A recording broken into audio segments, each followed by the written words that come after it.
Have you ever noticed something strange? You ask someone a simple question, and somehow, 5 minutes later, you're listening to their life story. You mention you had a rough day. They respond with a worse one. You share a small achievement. They share a bigger one. You open up. They hijack it. And the entire conversation quietly bends toward them. Again, and again, and again. At first, you think it's confidence. Then you think it's enthusiasm. Then you realize it's a pattern. Some people don't dominate conversations loudly. They dominate them psychologically. They don't interrupt you aggressively. They redirect you subtly. And the most fascinating part, it's rarely about arrogance. It's rarely about ego. It's rarely even about confidence. The people who can't stop talking about themselves are often running from something, a silence they cannot tolerate, a feeling they cannot face, a void they cannot sit with. Because when the conversation isn't about them, they disappear. And that is terrifying to them. Tonight, we're going deeper. Not to judge them, not to shame them, but to understand the hidden mechanism behind conversational domination. Because once you understand the psychology, you stop feeling drained, you stop feeling invisible, and you start seeing the insecurity behind the noise. And when you see it, you gain power, quiet power. If you've ever walked away from a conversation feeling unheard, but couldn't explain why, subscribe. Because on this channel, we decode the subtle psychological games people don't even realize they're playing. And by the end of this video, you won't just understand them. You'll understand how to handle them without raising your voice. There is a difference between enjoying attention and needing it to survive emotionally. The person who constantly talks about themselves is not simply expressive. They are regulating something internally. Conversation for them is not connection. It is stabilization. When silence enters the room, something uncomfortable rises inside them. It may be anxiety. It may be inadequacy. It may be the old wound of being overlooked. But whatever it is, it feels dangerous. So they speak, and they keep speaking. To understand this pattern, we have to separate confidence from compulsive self-focus. Confident people can talk about themselves, but they can also shift attention outward without distress. They ask questions, they listen. They remain grounded even when the spotlight moves away. The compulsive self-talker cannot. When attention drifts, their nervous system subtly activates. Their body reads neutrality as rejection. It reads someone else's story as competition, and it reads silence as erasure. Psychologically, this is tied to what researchers call fragile self-concept. When someone's identity feels unstable, they unconsciously use external validation to reinforce it. Every story becomes proof of worth. Every achievement retold becomes reassurance. Every struggle exaggerated becomes a request for emotional affirmation. If they are not narrating themselves, they begin to feel undefined. And undefined feels unsafe. This often begins in early relational environments where attention was inconsistent. Perhaps they were praised only when performing. Perhaps they were ignored unless they impressed someone. Perhaps their emotional needs were overshadowed by louder personalities. Over time, the mind learns a survival rule. If I am not seen, I do not matter. If I am not heard, I disappear. So adulthood becomes a stage, not because they love performing, but because they fear vanishing. Notice how these individuals rarely pause to ask follow-up questions. When they do ask, it feels mechanical, a brief bridge back to themselves. You say, "I traveled last month," and they respond, "Oh, that reminds me of when I traveled." The conversational spotlight snaps back instinctively, not maliciously, instinctively. Their brain has wired association with self-reference. There is also a dopamine element involved. Talking about oneself activates reward circuits in the brain. Studies show that self-disclosure lights up similar neural pathways as food or financial reward. For someone who already feels internally unstable, this reward becomes reinforcing. The more they talk about themselves, the more regulated they feel. The more regulated they feel, the more they repeat the behavior. Over time, this becomes automatic. They are not thinking, "Let me dominate this conversation." They are thinking unconsciously, "Let me feel stable." The tragedy is that the very behavior they use to secure connections slowly erodes it. People begin to withdraw. They feel unheard. They feel used as audiences instead of participants. And the self-focused individual senses this distancing but misinterprets it. Instead of realizing their pattern is pushing others away, they double down. They speak more. They prove more. They explain more. Because if connection feels threatened, the old fear returns. I am disappearing again. There is also a hierarchy component. In some cases, chronic self-talkers use stories to establish status. They subtly one-up others to maintain perceived superiority. This is less about narcissism and more about comparative self-worth. If someone else's success stands uncontested, it triggers inadequacy. So they counter with something bigger, harder, or more dramatic. Not because they want to crush you, but because they cannot tolerate feeling smaller. Feeling smaller activates shame, and shame is intolerable for someone who never learned to sit with it. So they inflate. Inflation is easier than vulnerability. It is safer to impress than to admit insecurity. It is safer to lecture than to listen. Listening requires openness. Openness risks exposure. Exposure risks inadequacy being seen. So they control the narrative. When you understand this, something shifts. You stop personalizing their behavior. You stop assuming they think you are boring or insignificant. You begin to see that their self-focus is not commentary on your value. It is management of their fear. And fear-driven behavior always repeats until it is made conscious. The quiet power move is not confrontation. It is awareness. When you notice someone constantly redirecting conversation toward themselves, observe their emotional state. Do they seem restless in silence? Do they speed up when others receive attention? Do they subtly compete in stories? These micro-patterns reveal the insecurity beneath the surface. You do not need to overpower them. You do not need to interrupt aggressively. Sometimes the most powerful shift is holding steady eye contact and calmly bringing the conversation back. That's interesting. As I was saying, delivered without hostility, without apology.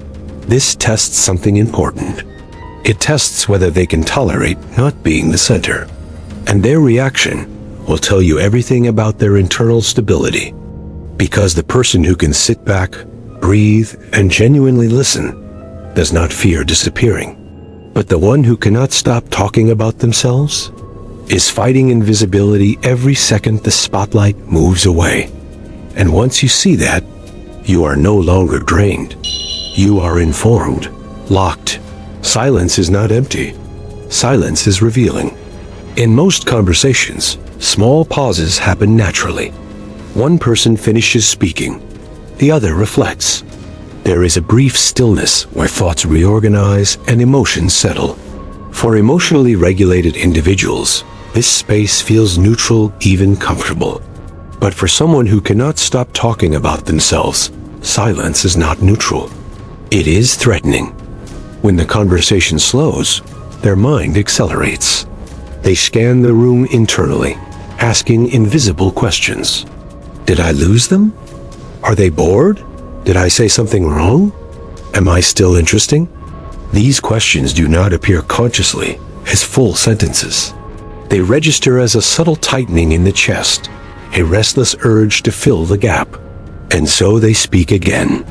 This pattern is not about enthusiasm. It is about anxiety. More specifically, it is about discomfort with unstructured emotional space. Some individuals grow up in environments where silence meant tension. Silence preceded criticism. Silence meant emotional withdrawal. Silence meant something bad was about to happen. So the nervous system learned to preempt it, fill it, control it. Talking becomes control. When they dominate conversation, they dictate the rhythm. They choose the subject. They avoid unpredictability. Silence, on the other hand, removes control. It invites reflection. It invites others to respond freely. And that unpredictability can feel destabilizing to someone who equates control with safety. Notice how these individuals often talk faster than average. Their stories overlap. Their transitions are abrupt. They rarely let moments breathe. It is not because they have more to say than everyone else. It is because stillness makes them aware of themselves in ways they do not like. Silence exposes internal noise. If a person carries unresolved insecurity, guilt, or inadequacy, silence magnifies it. In quiet moments, their own thoughts grow louder. Regret surfaces. Doubt surfaces. Self-criticism surfaces. Conversation becomes an escape from that internal confrontation. The more they speak, the less they have to listen inward. In this sense, excessive self-talk is not communication. It is avoidance. There is also a subtle power dynamic embedded in constant speaking. The one who speaks most often directs emotional flow. They determine what is discussed and how long it is discussed. When someone else begins sharing something vulnerable or meaningful, the chronic self-talker may redirect not because they dismiss it, but because vulnerability makes them uncomfortable. Deep emotion slows conversation. It invites empathy. It requires presence. Presence requires grounding. And grounding requires self-security. If they lack that security, they will unconsciously shift back to familiar territory. Themselves. This explains why many people who dominate conversations struggle with intimacy. Intimacy is reciprocal. It involves listening without preparing a counter-story. It involves allowing someone else's experience to stand without comparison. But comparison feels safer. Comparison allows them to regain narrative control. Another layer beneath this behavior is fear of irrelevance. In a world driven by visibility and performance, being forgettable feels like failure. Some individuals internalize the belief that value equals memorability. If they are not leaving an impression, they fear they are insignificant. So they amplify. They elaborate. They dramatize. The problem is that authentic connection does not require amplification. It requires attunement. When someone listens carefully, reflects thoughtfully, and responds intentionally, they leave a deeper imprint than any exaggerated story ever could. But that kind of restraint feels risky to someone who equates loud presence with worth. You may also notice that chronic self-talkers rarely ask deep questions. Superficial ones, perhaps, but not the kind that shift focus meaningfully. Asking a real question means surrendering attention. It means trusting that the conversation will still include them, even if they are not steering it. Trust is the missing element. They do not fully trust that they matter without constant reinforcement. So they reinforce themselves verbally. The paradox is painful. The more they speak to secure relevance, the more others disengage. And the more others disengage, the more anxious they become. Anxiety increases talking. Increased talking reduces connection. Reduced connection heightens insecurity. It becomes a loop. You, as the listener, often feel subtle exhaustion, not because you dislike them, but because there is no energetic reciprocity. Conversations feel one-sided. You contribute, but your contribution becomes a launching pad for their next monologue. Over time, this erodes your willingness to share. The quiet power response is not withdrawal in anger. It is controlled presence. When they interrupt, you calmly continue. When they redirect, you gently return. When silence appears, you allow it. Let the silence stretch. Observe what they do with it. If they rush to fill it, you are witnessing discomfort with internal stillness. If they can breathe and remain, you are witnessing growth. Sometimes, without accusation, Simply asking them a reflective question can shift awareness. Do you notice how often you bring it back to yourself? Delivered neutrally, without edge. Not as an attack, but as observation. Some will react defensively. That reaction confirms fragility. Others will pause. That pause is powerful. It is the first time they are confronting the pattern consciously. Remember, this behavior is not evil. It is protective.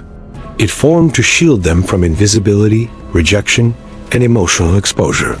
But protective behaviors, when unconscious, create distance. You do not need to compete for airtime. You do not need to out-talk them. Your strength lies in steadiness, in measured speech, in not reacting emotionally to their redirection. Because when someone cannot tolerate silence, the most powerful thing you can do is remain comfortable inside it. There is a deeper layer beneath constant self-reference, beneath the interruption, beneath the redirection, beneath the urgency to be heard. And that layer is ego supply. Ego supply is psychological fuel. It is the validation, attention, admiration, or even reaction that reinforces a person's sense of identity. Every human being needs some form of this. We are social creatures. Feedback shapes us. Recognition stabilizes us. But for some, this need is not balanced. It becomes dependency. When someone cannot stop talking about themselves, they are often harvesting supply. Watch closely. After they tell a story, they scan faces. They look for widened eyes, laughter, shock, approval. If they sense even a flicker of admiration, their posture shifts subtly. Shoulders lift, voice gains confidence. The nervous system relaxes. For a moment, they feel anchored. Then it fades, and so they begin again. The ego that depends on external reinforcement is fragile. It cannot sustain itself internally. It requires constant refueling. Every conversation becomes an opportunity to extract affirmation. The subject does not matter as much as the outcome. Attention must return to them. This is why they often exaggerate. Why small achievements become dramatic victories. Why minor inconveniences become epic struggles. Intensity captures focus. Focus delivers supply. But here is the contradiction. True confidence does not chase attention. It attracts it quietly. The person secure in themselves does not need to remind the room of their worth. Their presence communicates it. Their listening communicates it. Their restraint communicates it. When someone must continuously announce their value, it is usually because they are trying to convince themselves first. Many chronic self-focused talkers operate from an unstable internal identity. They do not feel solid unless reflected back by others. Psychologically, this is linked to underdeveloped self-validation mechanisms. Instead of self-soothing doubt internally, they outsource it. Outsourcing self-worth is exhausting, and it creates invisible tension in relationships. Because when someone interacts primarily to receive validation, the exchange becomes transactional. Even kindness may carry an unconscious expectation. I listened to you, now affirm me. I supported you, now admire me. I gave advice, now recognize my wisdom. When this recognition does not arrive naturally, frustration builds. You may notice subtle shifts. They interrupt more aggressively. They raise their volume. They increase the emotional stakes of their stories. The need intensifies when unmet. The ego supply loop works like this. Insecurity triggers anxiety. Anxiety triggers self-promotion. Self-promotion gains attention. Attention temporarily soothes insecurity. But because the root insecurity remains unresolved, the cycle repeats. Over time, this loop strengthens. The brain begins associating speaking about oneself with relief. Dopamine reinforces it. Social feedback conditions it. What began as compensation becomes habit, yet the relief is shallow, and others feel it. When someone constantly redirects focus to themselves, listeners unconsciously sense imbalance. Human interaction thrives on mutual exchange. When reciprocity disappears, connection weakens. You might find yourself sharing less around them, not out of resentment, but out of self-preservation. Interestingly, many of these individuals are unaware of the pattern. In their internal narrative, they are simply being expressive, passionate, engaged. They may even believe they are connecting deeply. The blind spot is powerful because their intention is not necessarily harm. It is survival. If their early environment rewarded performance over authenticity, they learned that being impressive guaranteed safety. If vulnerability was dismissed, they learned to replace it with achievement. If they were overlooked, they learned to amplify themselves. So they speak and speak and speak. But here is what they rarely admit, even to themselves. After the conversation ends, when the room empties, a quiet doubt lingers. Did they overdo it? Did people actually care? Did anyone feel close to them or just entertained by them? This is the hidden shame beneath ego supply dependency. They may appear dominant, even charismatic, but internally, they fear being ordinary. And ordinary, to them, feels invisible. Quiet power understands something they do not. Value is not proven through volume. It is proven through consistency. The person who commands respect does not chase it. They cultivate it slowly, through reliability, through depth, through listening more than speaking. When they finally speak, people lean in not because of theatrics, but because of substance. If you are dealing with someone trapped in the ego supply loop, your strategy is not confrontation through ego. Competing for attention only strengthens their pattern. Instead, regulate your own energy. Offer minimal reactive reinforcement to exaggeration. Respond neutrally. When they dramatize, remain grounded. When they seek admiration indirectly, give measured acknowledgement without feeding theatrics. And most importantly, do not shrink your own voice. Sometimes, gently holding the floor when they attempt to interrupt disrupts their automatic cycle. Calmly finishing your thoughts signals equality, not aggression, equality. If they are capable of growth, this will create awareness. If they are not, their discomfort will surface quickly, because the ego, dependent on constant reflection, cannot tolerate steady boundaries. Remember, the loudest person in the room is not always the most powerful. Often, it is the most uncertain, and the one who speaks with intention, who allows silence, who does not chase validation, holds a different kind of dominance. Now we arrive at the part that matters most. Understanding why someone cannot stop talking about themselves gives you clarity. But clarity without strategy changes nothing. The real power is in how you respond. When you encounter someone who dominates conversations with self-focus, your instinct may be irritation. You may feel unheard, overlooked, diminished. That reaction is natural, but reacting emotionally gives away leverage. Quiet power does something different. It observes first. Instead of immediately correcting them or competing for space, you begin by studying patterns. When do they interrupt? After what type of comment? Do they redirect only when topics become vulnerable? Do they amplify achievements more than struggles? These details reveal where their insecurity hides.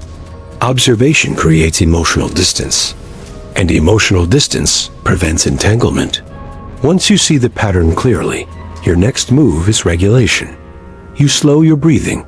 You soften your tone. You ground your posture. Why? Because people who rely on ego supply often feed off emotional spikes. Excitement, admiration, frustration, even confrontation. All of it energizes the cycle. Calm energy disrupts it. When they exaggerate, you respond evenly. When they boast, you acknowledge briefly without feeding the performance. That's interesting. Not, that's incredible. Subtle difference. One maintains connection. The other fuels dependency. The goal is not to punish. It is to rebalance. Then comes controlled assertion. Many people either withdraw completely or explode. Quiet power does neither. When interrupted, you do not apologize for existing. You continue speaking calmly. As I was saying, delivered without hostility. The steadiness communicates that your voice holds equal weight. If they interrupt again, you pause, make eye contact, and resume. No escalation, just firmness. This consistency teaches something their nervous system is not used to: boundaries without aggression. Over time, one of two things happens. If they possess self-awareness, they begin to notice their behavior. Your calm refusal to compete forces reflection. They may even ask, half-jokingly, "Do I talk too much?" That question is an opening, not for attack, but for truth. Sometimes you shift things back to yourself quickly, said neutrally. Clean, no emotional charge. Awareness can initiate growth. But if they lack self-awareness, your steadiness will create discomfort. They may increase intensity briefly. Louder stories, sharper interruptions. This is escalation before adaptation. Do not match it. Remain grounded. Because dominance that depends on reaction collapses when reaction disappears.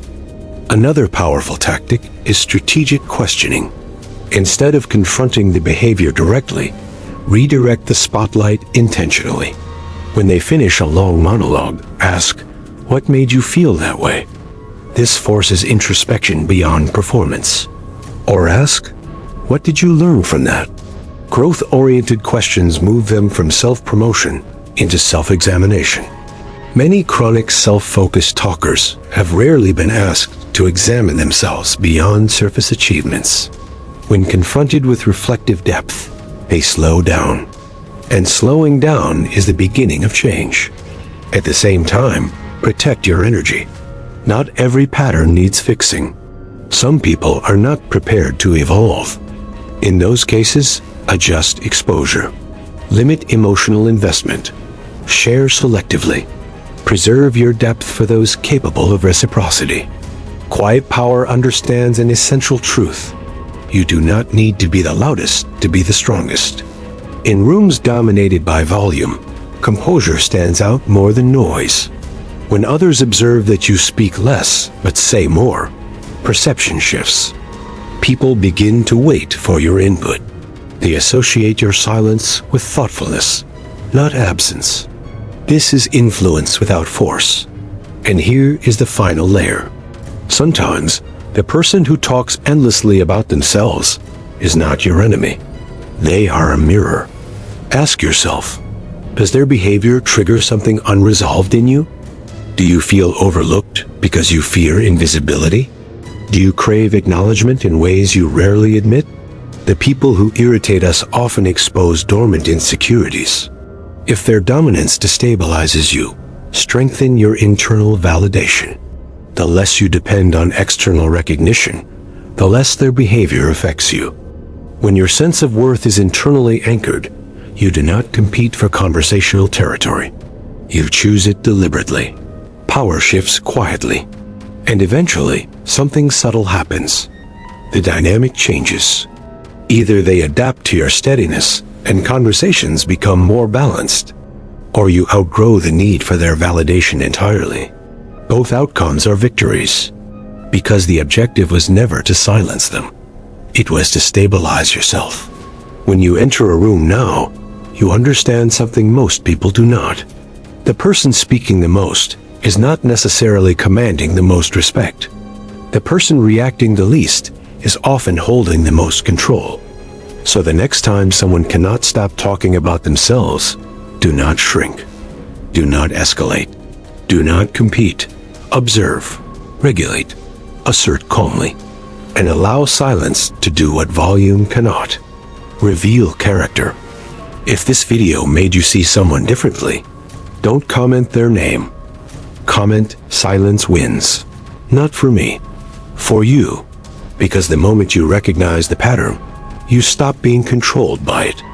If you've ever felt drained by someone who couldn't stop talking about themselves, If you've ever questioned whether you are being overshadowed or simply too quiet, this channel is for you. Subscribe only if you value depth over noise. Like the video only if you understand that power doesn't raise its voice. And if you're ready to master presence, perception, and psychological control without aggression. Stay, because the loud world never sees the quiet one coming.